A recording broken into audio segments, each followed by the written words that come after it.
దేవునికి స్తోత్రం. హల్లెలూయా, హల్లెలూయా, హల్లెలూయా. నాకు ఈ యొక్క అవకాశం ఇచ్చిన దైవజనులకు నా యొక్క హృదయపూర్వక వందనాలు తెలియజేస్తుంటున్నాను.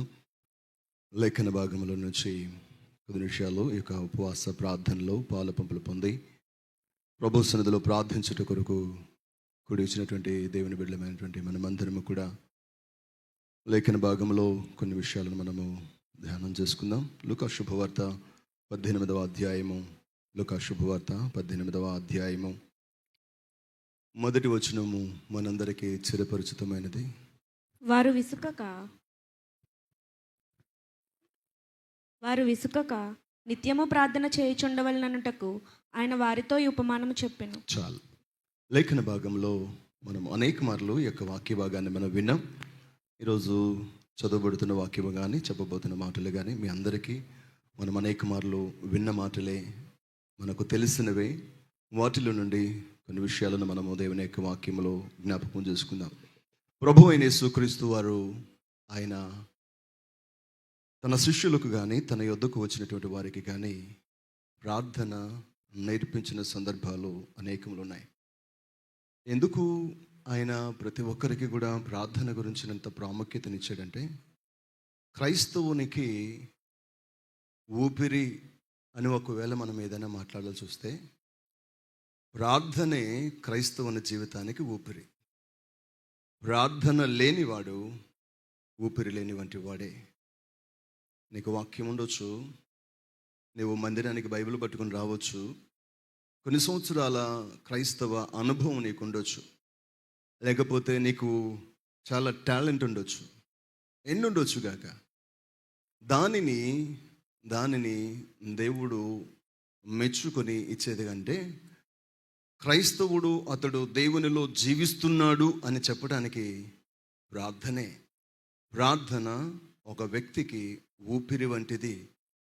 ఆ ప్రార్థనే లేకపోతే బైబిల్ రాయబడుతున్నమాట, నీవు జీవించుచున్నానన్న పేరు మాత్రమే ఉంది, కానీ నీవు మృతుడవే అనే పదాన్ని ప్రభువారు ఆ యొక్క సంఘానికి ఉపయోగించారు.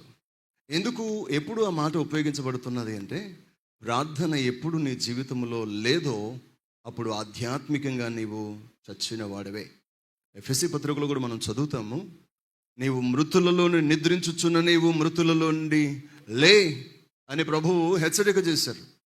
ఇంకెంతకాలం ప్రార్థన లేకుండా నమ్మకార్థకంగా బ్రతుకుతావు, నేను దేవుని బిడ్డని చెప్పుకుంటావు?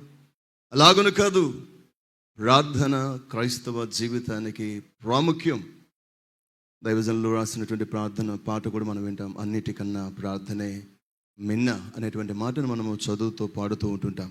దేవునికి పిల్లరా, ఆ మాటను బట్టి ప్రభు అయిన యేసుక్రీస్తు వారు ఈ యొక్క చదవబడిన లేఖన భాగంలో, మీరు దేనికైనా విసిగిపోండి, కానీ ప్రార్థన చేయటానికి మాత్రము విసిగిపోవద్దు.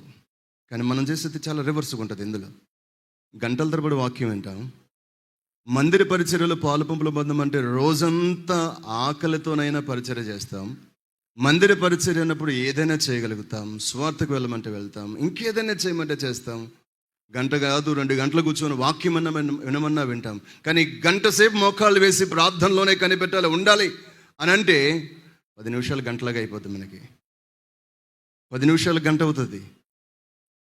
దేవునికి పిల్లల వాక్యం రాయబడుతున్న మాట ఏంటంటే, క్రైస్తవ జీవితానికి ప్రార్థన చాలా ప్రాముఖ్యం. ఏ విషయంలో నీవు విసిగిపోయినా పర్వాలేదేమో, కానీ మోకాళ్ళ అనుభవంలో విసిగిపోయావు అంటే దేవుని యొద్ద నుండి ప్రత్యక్షతలు కానీ, దేవుని యొద్ద నుండి రావాల్సినటువంటి కృప కానీ నీవు పోగొట్టుకునేటువంటి ప్రమాదం ఉంది. ఆ ప్రార్థనలోనే దేవుని యొక్క ఉద్దేశాలను తెలుసుకునేటువంటి అవకాశం ఉంది అని లేఖన భాగంలో మనము చదువుతుంటున్నాం. దేవునికి స్తోత్రం, హల్లెలూయా. అందుకనే వాక్యంలో ప్రభువారు అంటారు, మీరు విసిగిపోవద్దు. ఈరోజు జీవితంలో చాలామంది విసిగిపోతున్నటువంటి పరిస్థితులు ఉంటున్నాయి. ఏమంటే, కుటుంబ జీవితంలో విసిగిపోయిన వారు ఉంటున్నారు, ఆర్థికంగా లేకపోతే మిగతా చాలా విషయాల్లో వారు విసుగు చెందినటువంటి వారుగా ఉంటున్నారు.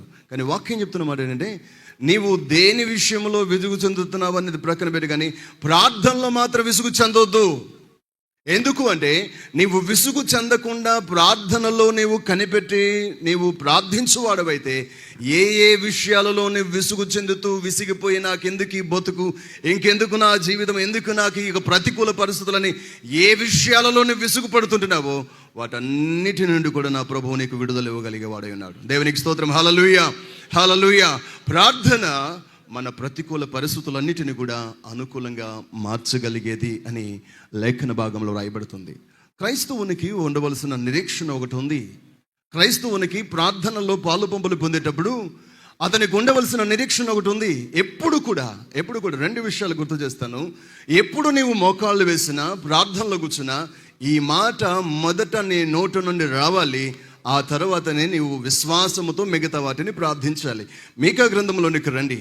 వాక్య భాగంలో ఉన్నటువంటి మాటను ఒకసారి చదువుకుందాం. మీకా గ్రంథము 7వ అధ్యాయము 7వ వచనం రాయబడుతున్నటువంటి ఆ మాటను ఒకసారి చదవాలని కోరుచున్నాను.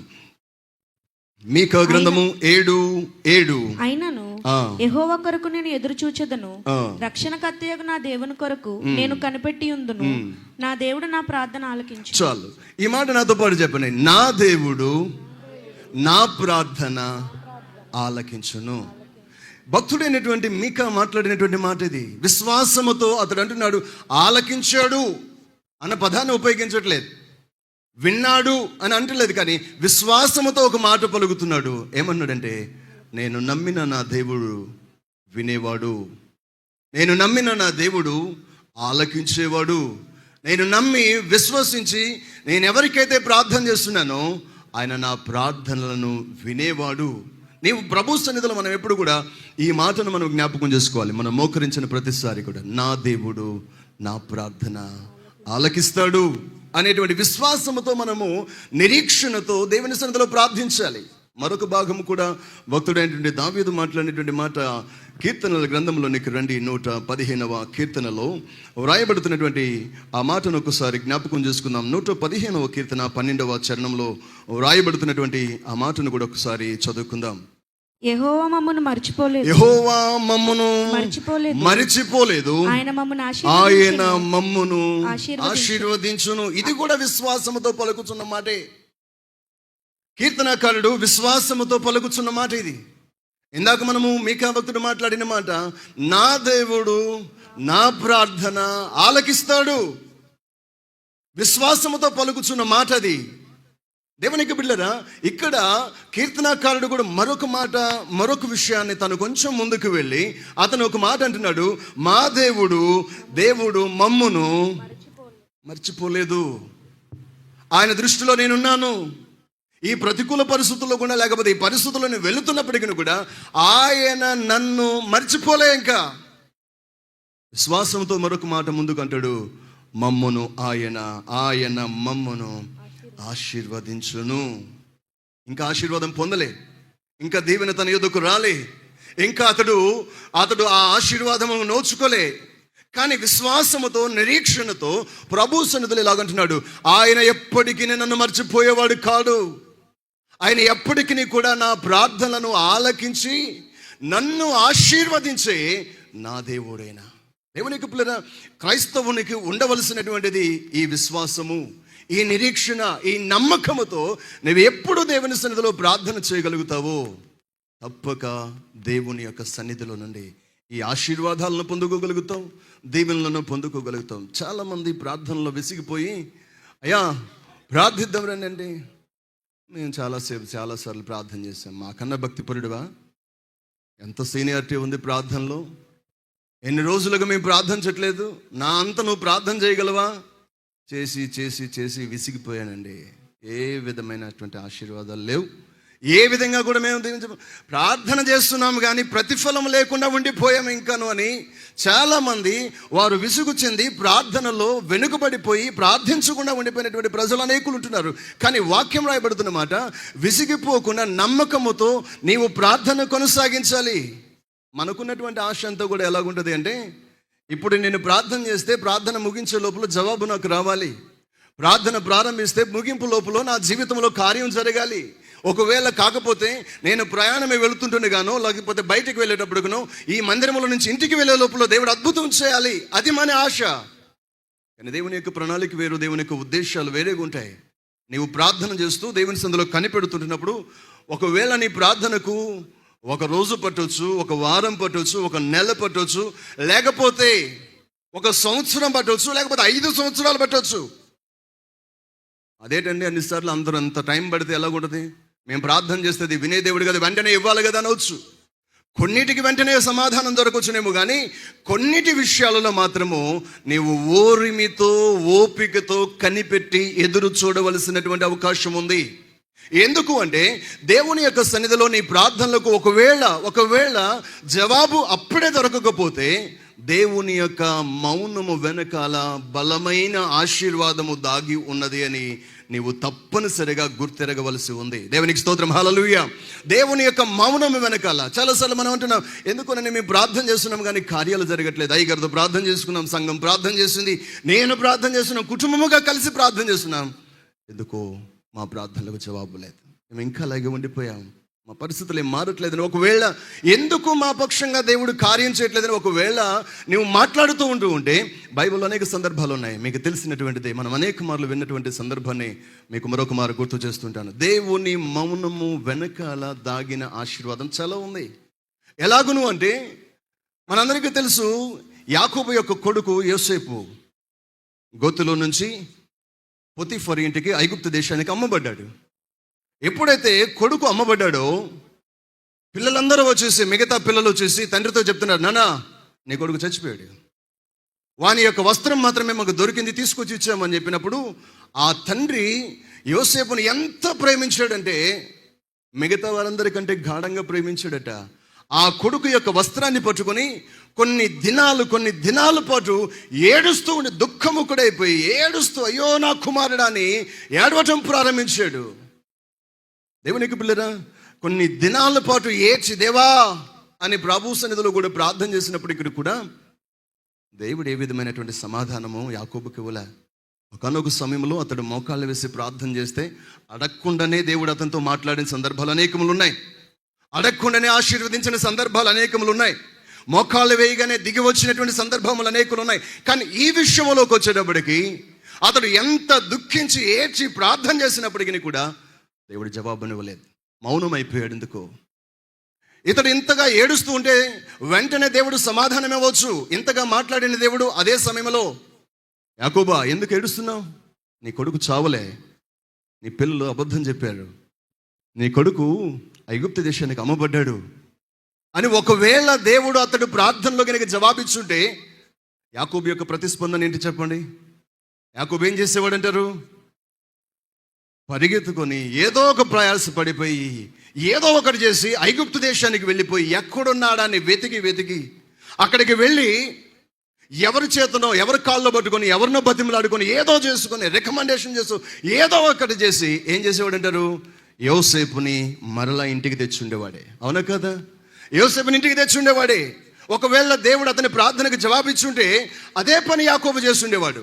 కానీ దేవుడు మౌనం అయిపోయాడు, ఆ విషయంలో మాట్లాడలేదు. ఇంకా దేవునికి పిల్లరా, అతడు యోసేపు విషయంలోకి వచ్చేటప్పటికి యోసేపు పొతిఫర్ ఇంటిలో నమ్మకస్తుడిగా బ్రతుకుతున్న దినాలలో, ఆ నమ్మకస్తుడిగా ఉంటున్నటువంటి సమయంలో చేయని నేరానికి చేయని తప్పిదానికి తీసుకెళ్ళిపోయి జైల్లో పడేశారు. ఎన్నో అవమానకరమైనటువంటి పరిస్థితులు కూడా వెళ్ళాడు. దేవా నీ కొరకు నేను ఎంత నిస్వార్థంగా, ఎంత పాపము లేని పవిత్రుడిగా బ్రతకడానికి నీ అంత భయభక్తులు కలిగి బ్రతికితే ఇంత అవమానమా నా జీవితానికి? ఏంటి ప్రభువా నా జీవితంలో అతడు ఒకవేళ బాధపడుతూ ఉంటే యోసేపు బాధను చూడలేక దేవుడు ఆ రోజు రాత్రి పొతిఫరుతో కనుక మాట్లాడి ఉంటే ఏం జరిగేది అంటారు? ఆ రోజు రాత్రి పొతిఫరుతో కనుక దేవుడు ప్రత్యక్షమై, ఏ పొతిఫర్, యోసేపు తప్పు చేయలేదు, అన్యాయంగా ఇరికించి తీసుకొచ్చి పడేసావు, మరి అతను వదిలిపెట్టానంటే అమ్మో దేవుడే మాట్లాడాడు కాబట్టి అని విడిపించి బయటికి తీసుకొచ్చి శాశ్వత కాలముగా తన ఇంట్లో పనుడిగా పెట్టుకునేవాడు. జీవిత కాలం అంతా నువ్వు బతికినంత కాలం నా దగ్గర నువ్వు పనుడివే, ఇక్కడే ఉండని. ఒకవేళ ఆ రోజు అతని యొక్క బాధను చూసి, అతని యొక్క వేదనను చూసి, అతని యొక్క పరిస్థితిని చూసి చూడలేక ఇబ్బంది పడుతుంది, ఎందుకు నా కుమారుడు ఏడుస్తున్నామని చెప్పేసి ఆ రోజు పొతిఫరుతో మాట్లాడి ఉంటే యోసేపుని తెల్లారిపాటికి తీసుకొచ్చేసి తన ఇంట్లో మళ్ళా పనుడిగా పెట్టుకునేవాడే. కానీ ఆ విషయంలో కూడా దేవుడు అవమానాలు సహించడానికి, వేదనలు సహించడానికి, బాధలు అనుభవించడానికి దేవుడు అతను వదిలేశాడు. యాకోబు ప్రార్థనకి జవాబు దొరకట్లే. కొన్ని దినాల పాటు చేసిన దేవుని కొరకు ఎందుకు స్వార్థంగా బ్రతుకుతున్నప్పటికీ కూడా తన యొక్క ప్రతికూల పరిస్థితులకు దేవుడు జవాబును అక్కడ ఇవ్వలేదు. యోసేపు జీవితంలో కూడా ఆ యొక్క జైల్లో కూడా ఇద్దరు పనులు పరిచయం అయ్యారు. ఆ పరిచయమైనటువంటి సందర్భంలో వారి యొక్క కళలకు సమాధానం చెప్తే జరిగిన సంభవం ఏంటి? బయటికి వెళ్ళిపోతున్నప్పుడు యోసేపు అడిగాడు, అయ్యా మీరు బయటికి వెళ్ళిపోతున్నారు, నన్ను జ్ఞాపకం చేసుకోండి రాజు దగ్గరికి వెళ్ళినప్పుడని ఈ యొక్క యోసేపు బ్రతిమలాడాడు. అక్కడ జరిగిన మాట ఏంటంటే బైబిల్ రాయబడుతుంది, వారు బయటికి వెళ్ళిన తర్వాతట యోసేపుని మర్చిపోయారు. దేవుని యొక్క పిల్లలు ఒకవేళ మర్చిపోకుండా వెళ్ళిన వెంటనే అందులో ఒకడు ఆ యొక్క రాజు తన పనిలో పెట్టుకున్నటువంటి వాడు, అయ్యా ఈరోజు నేను ఈ స్థితిలో ఉండటానికి ఆ యొక్క జైల్లో ఉన్నటువంటి ఆ యోసేపే ఎంతో భక్తిపరుడండి, ఎంతో నీతిమంతుడండి, చాలా కళలకు అర్థం చెప్పగలిగిన వాడు అండి. ఒకవేళ అతడు ఆ రోజే రికమెండ్ చేస్తుంటే, ఆ పరిస్థితులను రికమెండ్ చేస్తుంటే ఆ యొక్క యోసేపుని తీసుకొచ్చేసి ఏం చేసేవాడు అంటారు? తన పనిలో అలాంటి పనివాణిగా మరొక పనోడిగా పెట్టుకునేవాడు. కానీ దేవుడు ఆ విషయంలో కూడా మౌనం వహించాడు. ఎందుకు మౌనం వహించాడు? ఇన్ని ప్రతికూలతలు గుండా వెళుతున్నా, నిస్వార్థంగా బ్రతుకుతున్నా, భక్తి చేస్తున్నా, ఏమండి ఎంతగానో దేవుని కొరకు ఆసక్తి కలిగి బ్రతుకుతున్నా, ఎందుకు అతడు ప్రార్థన ఆలకించట్లేదు? ఎందుకు మౌనం వహించాడు అంటే దాని వెనకాల దేవుడు ఒక ప్రణాళికను సిద్ధం చేస్తూ వచ్చాడు. దేవుడు దాని వెనకాల ఒక ఉన్నతమైనటువంటి ఆశీర్వాదాన్ని యోసేపు కొరకు దాచాడు. కాబట్టి ఆ యొక్క యాకోబు ప్రార్థనకు జవాబు దొరకలేదు. ఆ యొక్క అవమానాలు గుండా వెళుతున్నా కూడా దేవుడు మౌనం వహించాడు. అతడు అది ఎవరికో రికమెండ్ చేసుకున్నప్పటికీ కూడా దేవుని యొక్క పిల్లరా, యోసేపు జీవితంలో దేవుడు మౌనం వహించాడు. కానీ తన సమయం కొరకు ఎదురు చూశాడు. ఈ యొక్క ప్రతికూల పరిస్థితులన్నిటిలో కూడా వీళ్ళు ఎందుకు నా దేవుడు ఈ విషయంలో ఇలాగున్నాడు అని ఒకవేళ అతను అనుకుంటూ ఉంటే సమయం రానే వచ్చింది. అతన్ని తీసుకుని వెళ్ళిపోయి ఉన్నతమైనటువంటి స్థలంలో అతన్ని నిలవబెట్టాడు. దేవునికి స్తోత్రం, హల్లెలూయా. ఒకవేళ మన యొక్క జీవితంలో కూడా ఇలాంటి నిరీక్షణ లేకుండా, ఒకవేళ ఓపిక లేకుండా వీరి వలె ఒకవేళ ఎందుకు ప్రార్థన చేస్తున్నప్పటికీ కూడా, విజ్ఞాపన చేస్తున్నప్పటికీ కూడా ఎందుకు దేవుని యొద్దనే మాకు జవాబు దొరకట్లేదని ఒకవేళ మనము అనుకుంటూ ఉంటే, దేవుని మౌనము వెనకాల నీ కొరకు దాగిన ఆశీర్వాదము చాలా పెద్దది. దానిని ఓపికతో కనిపెట్టి ఎదురు చూడండి. విలాప వాక్యములు 3:26 మనం చదువుతున్నాము, యెహోవా అనుగ్రహించు రక్షణ కొరకు ఓపికతో కనిపెట్టి చూచుట మంచిది అని అక్కడ రాయబడుతున్న మాటను మనము చదువుతుంటున్నాం. దేవునికి స్తోత్రం, హల్లెలూయా. దేవునికి పిల్లరా, చదవబడినటువంటి వాక్య భాగంలో మనం చూస్తుంటున్నప్పుడు, రాయబడుతున్నటువంటి మాటలు ఉన్నటువంటి వాక్యమును చూస్తుంటున్నప్పుడు ఏమనుంది అంటే, నా దేవుడు నా ప్రార్థన ఆలకిస్తాడు, ఆయన తప్పక మమ్మల్ని ఆశీర్వదిస్తాడు. అయితే సమయము ఆయనదే. మనం చదువుతున్న పేతురు రాసిన పత్రికలో ఒక మాట చదువుతున్న ఏమందంటే, ఆయన తగిన కాలమందు మిమ్ములను హెచ్చించున్నట్లుగా. ఏ సమయంలో తగిన కాలమందు, ఆయన సమయములో, ఆయన చిత్తములో ఆయన ఒక సమయాన్ని నిర్ణయించాడు నీ జీవితంలో. నీ ప్రార్థన ఆలకించి నీకు జవాబునివ్వటానికి, నీ పక్షంగా కార్యం చేయడానికి ఆయన ఏం చేశాడంటే ఒక సమయాన్ని నిర్ణయించాడు. ఆ ఆశీర్వాదాన్ని పొందుకోవడం కొరకు, ఆ హెచ్చింపును పొందుకోవడం కొరకు నువ్వేం చేయాలట? దీన మనస్కుడవై దేవుని సన్నిధిలో కనిపెట్టి ఉండు, ఓపికతో ఉండు, నిరీక్షణ కలిగి ఉండు.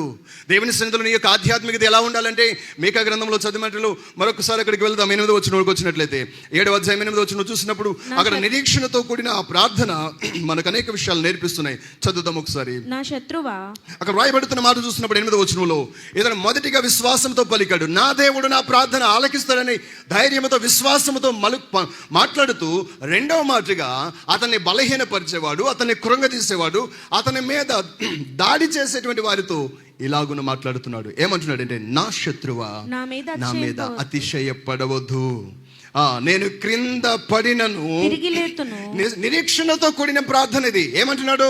నేను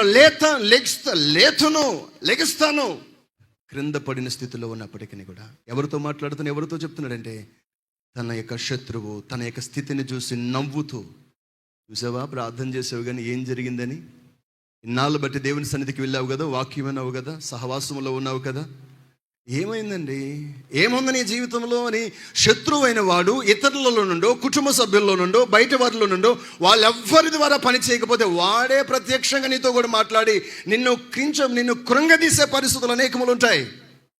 అనేక మార్లు నిన్ను బలహీనపరిచే విధంగా మాట్లాడుతూ ఉంటాడు. నీ బలహీనతను బట్టో, నీ అనారోగ్యాన్ని బట్టో, నీ ఆర్థిక పరిస్థితులను బట్టో, నీకున్నటువంటి సమస్యలను బట్టి వాడు నిన్ను ఈ విధంగా కృంగదీస్తూ మాట్లాడుతూ ఉంటాడు. అయితే అటువంటి కృంగదీసే పరిస్థితులు కలగజేసేటువంటి బలహీనపరిచేటువంటి వారి మధ్యలో నీ యొక్క ఆధ్యాత్మికత ఎలా ఉండాలి అంటే, నువ్వు ఎలాగునో ప్రార్థన చేయాలంటే రాయబడిన మాట ఏంటంటే, నా శత్రువా నా మీద నీవే మాత్రం కూడా అతిశయపడవలసిన పని లేదు. ఈరోజు నేను ఈ పరిస్థితుల్లో ఉండొచ్చు, బహుశా ఈరోజు నేను ఈ పరిస్థితుల్లో కూడా వెళ్ళవచ్చు, నేను ఒకవేళ కృంగని స్థితిలో ఉండవచ్చు, లేకపోతే నా పరిస్థితులు ప్రతికూలంగా ఉండవచ్చు, నాకు అన్నిటిలో ఓటమి కలిగి ఉండవచ్చు. కానీ ఒకటి గుర్తుపెట్టుకో, నా దేవుడు నా ప్రార్థన ఆలకించేవాడై ఉన్నాడు. దేవునికి స్తోత్రం, హల్లెలూయా. అలాగున చెప్తూ మరొక మాట అంటాడు, నేను క్రింద పడి ఉన్నాను. మీ అందరికంటే ఒకవేళ డౌన్ స్థితిలో ఉండవచ్చు, ఒకవేళ లేమిలో ఉండవచ్చు, నా స్థితి ప్రతికూలంగా ఉండవచ్చు, కానీ నాకు ఒక నిరీక్షణ ఉంది. ఏంటంటే నేను తిరిగి మరలా లేస్తాను. నిరీక్షణతో మాట్లాడుతున్నాడు. ఈ మాట లేచాను అంటలేదు, విన్నాడు అని అంటలేదు, వింటాడు, నా ప్రార్థన ఆలకిస్తాడు, నేను మరలా తిరిగి లెగిస్తాను. దేవునికి స్తోత్రం, హల్లెలూయా. క్రైస్తవ జీవితంలో ఈ నిరీక్షణతో కూడిన ఆధ్యాత్మికత ప్రతి క్రైస్తవునికి కూడా చాలా అవసరమని లేఖన భాగం రాయబడుతుంది. ఆ కింద భాగంలో మరొక మాట కూడా అంటాడు, ఏంటంటే నేను అంధకారమందు కూర్చున్నను, యెహోవా నాకు వెలుగుగా ఉండును. నిరీక్షణతో ప్రార్థిస్తున్న మాట ఇది. ముందుకు వెళ్ళటానికి దారి తెలియట్లేదు, పరిస్థితులు ఏమిటో నాకు అర్థం కావట్లేదు, రేపటి గురించినటువంటి పరిస్థితులు ఏమిటో నాకు ఏం అర్థం కావట్లే, ఎలాగునా అంత అంధకారమే, అంతా కూడా నిరీక్షలనే పరిస్థితులే ఉన్నాయి నా జీవితంలో. ఏ విధంగా కూడా ఒక అడుగు ముందుకేయటానికి పరిస్థితులు నాకు సహకరించట్లేదని ఒకవేళ కృంగిని స్థితిలో, ఒకవేళ అట్లాంటి పరిస్థితుల్లో ఒకవేళ ఉంటూ ఉంటే, నీవు నమ్మిన దేవుని విషయంలో ఒక నిరీక్షణతో కూడిన ప్రార్థన చేస్తూ, నా దేవుడు నా ప్రార్థన ఆలకిస్తాడు. ఈరోజు నాకు దారి తెలియక, ఒకవేళ ముందుకు వెళ్ళటానికి అవకాశం లేక, నా ముందంతా అంధకారమే ఉంది, ఏ విధంగా అడుగు వేయటానికి కూడా పరిస్థితులు ఏమీ సహకరించట్లేదు అని ఒకవేళ అలాంటి పరిస్థితుల్లో ఉంటూ ఉంటే, ఒక విషయాన్ని గుర్తు చేసుకోమని చెప్తూ అతను ఏమన్నాడంటే, నేను అంధకారమందు కూర్చున్నాను, యెహోవా నాకు ఆ అంధకార ప్రతికూల పరిస్థితుల్లోనే వెలుగును ప్రకటింపజేసి, నాకు చీకటి కలగజేసిన పరిస్థితులన్నిటినీ తొలగింపజేసి, నా మార్గములో తన వెలుగును ప్రకాశింపజేసి నా జీవితంలో గొప్ప కార్యాలు చేయబోతున్నాడని అక్కడ దేవుని యొక్క వాక్యం చెబుతుంది. ఆయన నాకు వెలుగుగా ఉండి, ఏ పరిస్థితుల్లో అయితే ఉన్నానో ఆయన నాకు వెలుగుగా ఉండి నా చేయి పట్టుకుని, ఇదిగో ఇదే త్రోవ, నడువు బిడా అని నన్ను నడిపించబోయే దినం ఒకటి ఉంది అని ఒక నిరీక్షణతో నీవు దేవుని సన్నిధిలో ప్రార్థించగలిగిన వాడవై ఉండాలి. అందుకే ప్రభు అన్నారు, విసిగిపోవద్దు, ప్రార్థనలో ప్రార్థించు. ఎంతవరకు? అవమానాలు వస్తున్నా, ప్రతికూలతలు వస్తున్నా, నీ ప్రార్థనలకు జవాబు దొరకకుండా కొన్ని దినాలు గడుస్తున్నప్పటికీ కూడా ప్రార్థన జీవితంలో విసిగిపోవద్దు. ఇంకెంతకాలం చేస్తాంలేండి. యోబు భార్య మాట్లాడినట్లుగానే ఒకవేళ నీ జీవితంలో సాతాను గడి పక్క నుంచి మాట్లాడుతూ ఉండవచ్చు ఒకవేళ. అయితే నీవు ఏ విధంగా ఉండాలి అంటే, దేవుని సందులో నిరీక్షణ కోల్పోనటువంటి వాడుగా, ప్రార్థించేవాడుగా ఉండాలి. ఇలాగ మీకా భక్తుల్లాగా మాట్లాడాలి. ఏంటంటే, నా దేవుడు ఆలకించేవాడై ఉంటున్నాడు. మొదటిది, నేను తిరిగి మరలా లెగుస్తాను, వెలుగు నా మీద ప్రకాశించబోతుంది. ఆ కిందకి వచ్చేటప్పటికి మరొక మాట కూడా రాయబడుతున్న మాట చూస్తున్నప్పుడు, అలాగున్న దేవుని సన్నిధిలో ఉంటున్నప్పుడు ఎవరైతే ఇంత నిరీక్షణ కలిగి ప్రార్థన చేస్తారో, 9-10 వచనాల్లో కూడా చాలా విషయాలు మీకు కనబడతాయి. సమయం అవుతుంది కాబట్టి నా మాటల్లో ముందుకు వెళ్తున్నాను. 11వ వచనంలో ఒక మంచి మాటను, దేవుడు మాట్లాడుచున్న మాటను మనం ఇక్కడ చూస్తుంటున్నాం. 11వ వచనంలో రాయబడుతున్న మాట ఇలాగున ఉంది. ఏమనుంది అంటే, నా గోడను మరలా కట్టించు దినము వచ్చుచున్నది. నీ గోడలు మరలా కట్టించు దినము వచ్చుచున్నది. ఆమేన్, హల్లెలూయా, హల్లెలూయా. వాక్యములో వ్రాయబడుతున్న మాట, నిరీక్షణ గల వారితోటి, ఓపిక కలిగినటువంటి వారికి, విశ్వాసముతో దేవుని సన్నిధిలో ప్రార్థన చేస్తూ, విసుగక దేవుని సన్నిధిలో విజ్ఞాపన చేస్తూ, దేవుని మీద ఆధారపడుతూ, దేవా అని దేవుని సన్నిధిలో కనిపెడుతున్నటువంటి వారితో ప్రభువు మాట్లాడుతున్నటువంటి మాట ఏమనుందంటే, ఇక్కడ రాయబడుతున్న మాట, బిడా నీ విశ్వాసముతో, ఓపికతో కనిపెట్టి నా సన్నిధిలో చూస్తున్నావు. శత్రువైన వాడు అనేక మార్లు నిన్ను కృంగదీయటానికి పరిస్థితులుగా, అలాగున ఆ పరిస్థితులుగా నిన్ను ఒకవేళ తీసుకువెళ్తున్నప్పటికీ కూడా నీవు నిరీక్షణ గలవాడవై ఓరిమితో మాట్లాడుతున్నావే, దానిని చూసి నా ప్రభు ఏమంటున్నాడంటే, నీ గోడలను మరలా కట్టించబోయే దినం రాబోతుంది. అంటే దాని యొక్క అర్థం ఏమిటంటే, నీవు నిరాశ్రయుడమైనటువంటి స్థితిలో ఉన్నావు, ఆధారము లేక, నిరీక్షణ లేక, అన్నీ కూడా కూలిపోయిన పరిస్థితుల్లో ఒకవేళ ఉంటూ ఉంటే దేవుడు మాట్లాడుతున్నాడు, మరలా నీ గోడలను నిర్మించబోయే దినము నీకు రాబోతుంది. దేవునికి స్తోత్రం. హల్లెలూయా, హల్లెలూయా. ఆ తర్వాత మరొక మాట అంటున్నాడు, అప్పుడు నీ సరిహద్దులను విశాలపరచబడబోతుంటున్నాయి. ఇంతవరకు కొంచెముగా ఉంది, ఇంతవరకు ఒక పరిస్థితులన్నీ కూడా ఏ పూట దాపోట అనే పరిస్థితుల్లో ఒకవేళ ఉండొచ్చు, ఇంతవరకు కూడా చాలా కంజెస్టెడ్గా ఉండవచ్చు. కానీ ప్రభువు మాట్లాడుతున్నాడు, ఆ విశ్వాసముతో నీవు విసుగగా ప్రభు సన్నిధిలో ప్రార్థన చేస్తూ ఉంటే, నిరీక్షణ గల వాడివై ప్రభు సన్నిధిలో బ్రతుకుతూ ఉంటే, ఆయన మాట్లాడుతున్నాడు, నీ గోడలు మరలా నిర్మించబడబోతుంటున్నాయి, నీ గోడలు మరలా నిర్మించబడబోతుంటున్నాయి, నీ ప్రాకారములు తిరిగి మరలా కట్టబడబోతుంటున్నాయి. అవి ఎలాగునంటే సంకుచితముగా కాదు, ఎలాగునా విశాలపరచబడబోతుంటున్నాయి. మునుపున్న దానికంటే రెట్టింపుగా, మునుపున్న దానికంటే అధికముగా, నీ ఊహించిన దానికంటే అత్యధికముగా కూడా నా దేవుడు నిన్ను విశాలపరిచి ఆశీర్వదించబోతున్నాడు. దేవునికి స్తోత్రం. హల్లెలూయా. దేవునికి పిల్లల బైబిల్లో మనం అనేక మార్లు ఎబేసుని గురించి మనం చదువుతున్నాం కదా, ఎబేసుని గురించి మనం చదువుతుంటున్నాం కదా. అతడు ప్రార్థించిన ప్రార్థనలో ఒక మాట ఏమనుంది, నా సరిహద్దులను విశాలపరచు. ఎందుకు అతడు ప్రార్థన చేశాడన్నమాట? ఎందుకు ఆ మాట మనం పై వచనం చదువుతున్నాం? ఏమనుందంటే, ఎబ్బేజు తన సహోదరులందరికంటే ఘనత పొందినవాడాయను అని మనం చదువుతున్నాం కదా. దాని వెనకాల ఉన్నటువంటి భావమును మీరు జ్ఞాపకం చేసుకోండి. ఎందుకు పర్టికులర్గా తన సహోదరులందరికంటే ఘనత వహించాడని దేవుడు రాయించి పెట్టాడన్నమాట. ఒకప్పుడు తన జీవితంలో వీరందరికంటే తక్కువ స్థితిలో, అన్నదమ్ములు కూడా లెక్క చేయలేని స్థితిలో, చుట్టూ ఉన్నటువంటి బంధువులు కూడా చూసిన ఆడికి అసలే వాళ్ళ అమ్మ దుఃఖపుత్రుడని పేరు పెట్టేసింది, ఏడుపు కొట్టాడని పేరు పెట్టింది. వాడి గురించి ఏందని అందరూ కూడా తక్కువ చేసి మాట్లాడుతూ వచ్చారు. ఎవరి దగ్గర విలువలేనటువంటి వాడిగా ఉన్నాడు. ఎవరిని చూసినప్పటికీ ఎబ్బేజు అనగలనే వాడు ఒక ఏడుపు కొట్టాడు, వాడితో మనకి ఎందుకు అన్నట్టుగా అన్నదమ్ముల దగ్గర నుండి, బంధుమిత్రుల దగ్గర నుండి, ప్రజల సమాజం మధ్యలో కూడా, అందరి మధ్యలో కూడా అతడు ఒక తక్కువ స్థాయిలో కనబడ్డాడు, ఏమీ లేనివాడిగా కనబడ్డాడు. ఒకరోజు దేవుని సన్నిధిలోకి వచ్చి ఇలాగున్న ప్రార్థన చేశాడు. చదువుతారా మాట ఒకసారి? ఎబ్బేజు గ్రంథం అక్కడ రాయబడుతున్న మాట, దినవృత్తాంతంలో 1వ గ్రంథము 4వ అధ్యాయం. అనేక మార్లు చదివాం కానీ ఒక్క మాట ఆ మాట చదువుదాం ఒకసారి. రాయబడుతున్న మాట ఒకసారి చదవండి. 1 దినవృత్తాంతములు 4:10 చదువుతారు ఒకసారి. రాయబడుతున్న మాట ఎలాగునుంది?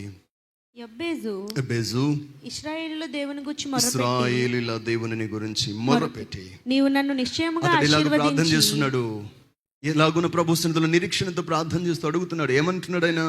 అయ్యా, నీవు నన్ను నిశ్చయముగా ఆశీర్వదించి నా సరిహద్దులను విశాలపరచాలి.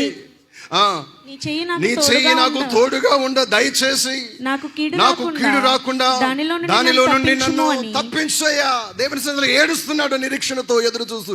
ఇంకెంత కాలము ప్రభు ఇలాగునా నా సహోదరుల మధ్యలో, నా బంధుమిత్రుల మధ్యలో, నా చుట్టూ ఉన్న వారి మధ్యలో ఇంత హీనుడిగా లేకపోతే తక్కువ వాడిగా బ్రతకాలి?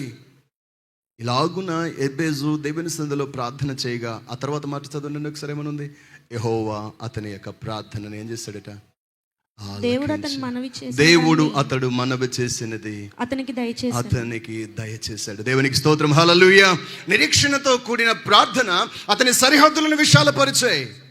ఆ పై వచనం రాయబడుతున్న మాట ఏమిటి? 9వ వచనం రాయబడుతుంది, ఎక్కడ ఘనహీనపరచబడ్డాడో, ఎక్కడ హీనుడని పడ్డాడో, ఎక్కడ తక్కువ చేయబడ్డాడో, ఎవరి మధ్యలో విలువలేనివాడని పిలువబడ్డాడో వారందరి మధ్యలో దేవుడు ఏం చేశాడట? తన సహోదరులందరికంటే, చదువున్న మా మాట ఒకసారి. ఎబ్బేజు తన సహోదరుల కంటే ఘనము పొందిన వారి కంటే, ఒకప్పుడు వారే గొప్ప. కానీ నిరీక్షణతో కూడిన ప్రార్థన, విశ్వాసముతో విసిగిపోకుండా దేవుని సన్నిధిలో కనిపెట్టి చేసిన ప్రార్థన ఏం చేసిందట? వారందరికంటే ఉన్నతమైన స్థితిలోనికి దేవుడు వారిని తీసుకుని వచ్చాడు. బిడ్డలరా, దేవుని యొక్క వాక్యం రాయబడుతుంది. ప్రభువైన యేసుక్రీస్తు వారు మనకు నేర్పిస్తున్న మాట ఏంటంటే, బిడ్డలరా విసిగిపోవద్దు, ఓరిమితో కనిపెట్టి ప్రభు సన్నిధిలో ప్రార్థించండి. మీరు ప్రార్థించే ప్రార్థనలు ఎలా ఉండాలంటే, నా దేవుడు తప్పక నా ప్రార్థనలు ఆలకిస్తాడు, నాకు జవాబునిస్తాడు, ఆయన నన్ను తప్పక ఆశీర్వదిస్తాడని నీవు విశ్వాసముతో ఈ మాటలు కూడా చెప్పాలంటే, నేను క్రింద పడి ఉన్నాను, ఈరోజు నేను రేపటి దినమున మరలా తిరిగి లేవబోతున్నాను, ఈరోజు నేను అంధకారంలో ఉన్నాను, రేపటి దినమున నా దేవుడు నా మీద వెలుగు ప్రకాశింపజేయబోతున్నాడు, ఇప్పుడు ఈరోజు పడిపోయిన స్థితిలో ఉన్నాను, ప్రాకారము లేనక నిరాశ్రయుడిగా పడి ఉంటున్నాను, కానీ దేవుడు రేపటి నుండి నా గోడలను కట్టబోతుంటున్నాడు, నన్ను ప్రాకారముగా నిలబెట్టబోతున్నాడని దేవుని యొక్క సన్నిధిలో పలకగలిగే విశ్వాసంతో ప్రార్థించే వారముగా ఉండాలి. యోవేలు గ్రంథంలో ఒక మాట చదివిన మాటలు ముగిస్తాను. యోవేలు గ్రంథంలో మరొక మాట చదువుకుని ముగించుకుందాం. 2వ అధ్యాయము 25వ వచనం ఒకసారి చదవండి. అక్కడ రాయబడుతున్న అనేక విషయాలు ఉన్నాయి, కానీ అందులో ఒక్క మాటనే మనం తీసుకుందాం. ఆఖరి మాట కావాలి. చదువునన్నా. మీరు కడుపారా తిని తృప్తి పొంది మీ కొరకు వింత కార్యములను జరిగించిన మీ దేవుడైన యెహోవా నామమును స్తుతించున్నట్లు నేను పంపిన మిడతలను, గొంగలి పురుగులను, పసరు పురుగులను, చీడ పురుగులను అను నా మహాసైన్యము తినివేసి సంవత్సరముల పంటను మీకు మరలా నిత్తును. రాయబడుతున్న మాట, దేవుని యొక్క సన్నిధిలో ఇలాగున ఓరిమితో ఓపికతో తమను తాము ప్రభువుకు అప్పగించుకొని మనఃపూర్వకంగా ప్రార్థన చేసిన వారితో ప్రభు ఈ మాట చెప్తున్నాడు. మనఃపూర్వకంగా దేవుని పాదాలు పట్టుకుని ఏడుస్తూ దేవుని సన్నిధిలోనికి వచ్చినటువంటి వారితో ఈ మాట మాట్లాడుతున్నారు. ఏమంటున్నారంటే, ఇదిగో తినివేయబడిన పంట, కొన్ని సంవత్సరాలుగా కొన్ని దినాలుగా మీరు ఆ యొక్క పంట లేక తిండి లేక కరువును అనుభవిస్తూ ప్రతికూలతను అనుభవిస్తూ చాలా క్లిష్ట పరిస్థితుల్లో కొండి వెళ్ళారు. ఇదిగో నా సన్నిధిలో మనఃపూర్వకంగా విజ్ఞాపన చేసినటువంటి, నా సన్నిధిలో నిరీక్షణతో ప్రార్థించినటువంటి మీకు నా యొక్క శుభవచనం ఏమిటంటే, ఇది ఆయన అంటున్నాడు, సంవత్సరములు తినివేసిన పంట మరలా నేను మీకు ఇవ్వబోతున్నాను. దేవునికి స్తోత్రం, హల్లెలూయా. పోగొట్టుకున్నది మరలా తిరిగి ఆయన నీకు ఇవ్వబోతున్నాడు. ఎప్పుడు అంటే ఆ మాట 12వ వచనం రాయబడుతుంది. ఎప్పుడు ఆ మాట, ఇప్పుడైనను మీరు ఉపవాసం ఉండి, చాలాసార్లు మనం చెప్పుకుంటున్నాం కదా ఈ మాట, ఇప్పుడైనా మీరు ఉపవాసం ఉండి కన్నీరు విడుచుచు దుఃఖించుచు మనఃపూర్వకంగా, అంటే విశ్వాసముతో ఆయన సన్నిధిలో కనిపెట్టి విసిగిపోకుండా ప్రభు సన్నిధిలో పడి ఉండు. చాలాసార్లు మనకున్న పరిస్థితులను బట్టి ప్రార్థనను, విశ్వాసమును, భక్తిని, కుటుంబమును, సంఘమును కూడా విడిచిపెట్టి లోకములోనికి వెళ్ళిపోయి మళ్ళీ లోకములో బ్రతుకుతూ ఉంటున్నామేమో. విశ్వాసమునకు కర్త అయిన ప్రభువును విడిచిపెడుతుంటున్నామేమో. అలాగూ కాకుండా దేవుని యొక్క సన్నిధిలో మనఃపూర్వకంగా విజ్ఞాపన చేసేవాడివై, నిరీక్షణతో కూడిన ప్రార్థించేవాడుగా ఉండగలిగితే తప్పనిసరిగా నా దేవుడు అంటున్నాడు, ఇంతవరకు తినివేయబడినది ఏదైతే ఉందో మరలా దాని అంతటిని లెక్క కట్టి నేను నీకు మరలా ఇవ్వబోతున్నానని మాట్లాడుతూ తర్వాత వచ్చిన ఒక మంచి మాట మనకు చెప్తున్నాడు. ఏమన్నాడంటే, నా జనులు ఇక ఎన్నటికి సిగ్గుపడేవారు. బిడ్డలారా, దేవుని సన్నిధిలో ఓరిమితో కనిపెట్టు, విశ్వాసంతో ప్రార్థన చేయి, నిరీక్షణతో ప్రభు సన్నిధిలో ఈ మాటలు పలుకుతూ ప్రార్థన చేయి. నా దేవుడు అంటున్న మాట ఏంటంటే, నా జనులు ఇక ఎన్నటికి సిగ్గుతో తలదించుకునే పరిస్థితులు వాళ్ళకి లేకుండా తల ఎత్తువాడనగా తల ఎత్తుకుని వారు జీవించగలిగేటువంటి మహోన్నతమైన కార్యాలను వారి మధ్యలో జరిగించబోతున్నాను. ఆ మాట మంచి కింద మాట అంటాడు ఏంటంటే, కిందన మంచి మాట ఉపయోగించాడు ప్రభువారు, నా జనులకి ఎన్నటికి సిగ్గునందరూ ఇశ్రాయేలీయుల మధ్య యెహోవా ఉన్నవాడును నేనే. ఇంతవరకు ఒకవేళ దేవుని యొక్క సన్నిధిని నీకు దూరముగా ఉండి నిన్ను పరీక్షలు కూడా తీసుకువెళ్ళిందేమో, ఇక నుండి ఆయన తన చేయి పట్టుకొని ఆయన నీతో ఉండి నీ కుటుంబంలో ఉండి నిన్ను నడిపించడానికి ఇష్టపడుతున్నాడు. అప్పుడు రాయబడుతున్న మాట అంటే, దేవుని యొక్క సన్నిధి, దేవుని యొక్క సహవాసము నీ మధ్యలో ఉంటున్నప్పుడు ఇక తలదించుకోవలసిన పరిస్థితులు లేకుండా అవమానకరమైన పరిస్థితులన్నిటి నుంచి విడుదల కలగజేసి ఆయన నిన్ను ఆశీర్వదించబోతున్నాడని వాక్యం రాయబడుతుంది. ఈ పరిస్థితుల్లో ఈ దీవెనలు నీవు పొందాలి అంటే తప్పనిసరిగా విసుకక దేవుని సన్నిధిలో కనిపెడుతూ విశ్వాసముతో ఈ మాటలు పలుకుతూ ఓరిమితో ప్రభు కొరకు కనిపెట్టి చూడు. యోసేపు అయినటువంటి పరిస్థితులు కూడా వెళ్ళినప్పుడు ఆ పరిస్థితులలో అతడు అంత భక్తిగా ఉన్నప్పటికీ కూడా వచ్చిన పరిస్థితులన్నింటినీ కూడా లెక్క చేయకుండా దేవుని యందు విశ్వాసము కలిగి బ్రతికాడు. ఆ మౌనము వెనకాల దాగిన ఆశీర్వాదం ఎంత ఉన్నతముగా ఉందో అలాంటి ఆశీర్వాదాలు దేవుడు మన కొరకు ఇవ్వబోతున్నాడు. ఒక రోజు పట్టొచ్చు, 2 రోజులు పట్టొచ్చు, 3 రోజులు పట్టొచ్చు, ఒకవేళ సమయం కొంచెం తీసుకోవచ్చేమో, కానీ తగిన కాలంలో దేవుడు మరలా నీకు దానిని ఇవ్వబోతున్నాడు.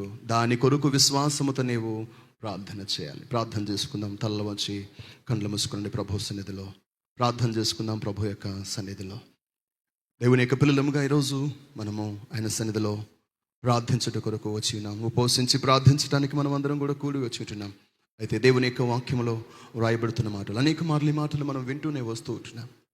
ప్రభు అయినటువంటి యేసుక్రీస్తు వారు మనకు నేర్పించినది, దేని విషయంలో నువ్వు విసిగిపోతుంటున్నావు, ఈరోజు నీ చుట్టూ ఉన్న పరిస్థితులను విసిగిస్తూ ఉంటుండవచ్చు. ఒకవేళ నా ప్రభు అంటున్నారు, బిడ్డలరా, వాటి విషయంలోనే ఒకవేళ విసిగిపోతుండొచ్చు ఒకవేళ, కానీ మోకాళ్ళ అనుభవంలో ప్రార్థనలో మాత్రం విసిగిపోదు బిడ్డ.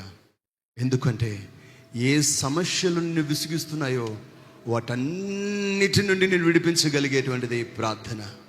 కాబట్టి నీవు ప్రార్థనలో కనిపెట్టు, ప్రార్థిస్తూనే ఉండు, ప్రార్థిస్తూనే ఉండు, ప్రార్థిస్తూనే ఉండు. ప్రభు పాదాలు విడిచిపెట్టుకుని ఆయన్ని కనిపెట్టుకుంటూనే ఉండు. నిన్ను విసిగించే పరిస్థితులన్నిటినీ కూడా ఆయన మార్చబోతుంటున్నాడు. నిరీక్షణతో ఈ మాట ప్రతిసారి పలుకు. నీకు అవమానం కలిగించే పరిస్థితులు, నిన్నెవరు ఒకవేళ కించపరిచే విధంగా, నిన్న ఒకవేళ తక్కువ చేసే విధంగా, నీ భక్తిని ఒకవేళ, నీ ప్రార్థనా జీవితాన్ని, నీ యొక్క ఆధ్యాత్మికతను, నీ భక్తిని చూసి ఒకవేళ తక్కువ చేసి మాట్లాడేవారు ఉంటే, నీ ఒక మాటను ఎప్పుడు కూడా చెప్పు, నా దేవుడు, ప్రాణమా నా దేవుడు నా ప్రార్థన ఆలకిస్తాడు. ఆయన మమ్మల్ని మర్చిపోడు, నన్ను మర్చిపోడు. ఆయన జ్ఞాపకములో నేనున్నా ఆయన తప్పక నన్ను ఆశీర్వదిస్తాడని ఆ నిరీక్షణతో నీవు తెలుసులో ప్రార్థన చేయాలి. శత్రువా, సాతానుతో లేకపోతే మిగతా వారితో మనం చెప్పవలసిన మాట, నేను క్రింద పడినను మరలా తిరిగి లెగుస్తాను. నేను లెగుస్తాను. ఎందుకంటే నా దేవుడు నన్ను పడిన చోట ఉంచేవాడు కాదు, నన్ను లేవనెత్తేవాడు, ఉన్నతమైన స్థితిలోనికి తీసుకువచ్చేవాడు.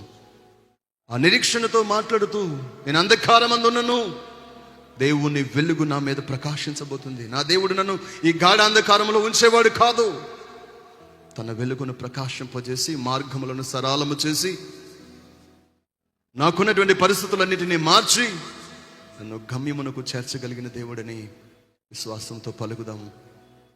నిరీక్షణతో ఈ మాటలు ప్రభు సన్నిధిలో చెప్తూ ప్రార్థన చేద్దాం. నిరీక్షణతో కూడినటువంటి యోసేపు జీవితంలో, యాకోబు జీవితంలో యోసేపును ఉన్నతమైన స్థితిలోనికి తీసుకువెళ్ళిన తర్వాత వారి జీవితంలో కలిగినటువంటి కరువులన్నిటి నుంచి కూడా విడుదల పొందటానికి, దేశానికి ప్రధానమంత్రిగా, ఒక రాజు తర్వాత స్థానంలో అతన్ని కూర్చోబెట్టడానికి దేవుని మౌనము చాలా దినాల్లో వారు చూడవలసి వచ్చింది.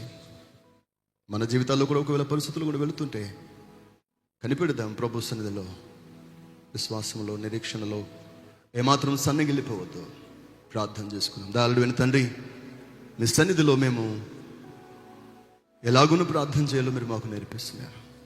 క్రైస్తవ జీవితానికి ప్రార్థనే ఊపిరినైనా, ఆ ప్రార్థన లేకపోతే మా బ్రతుకులో అన్నీ మమ్మను చుట్టుముట్టి మా బ్రతుకులు నాయన విసుగు చెందించే పరిస్థితులు రావచ్చునేమో.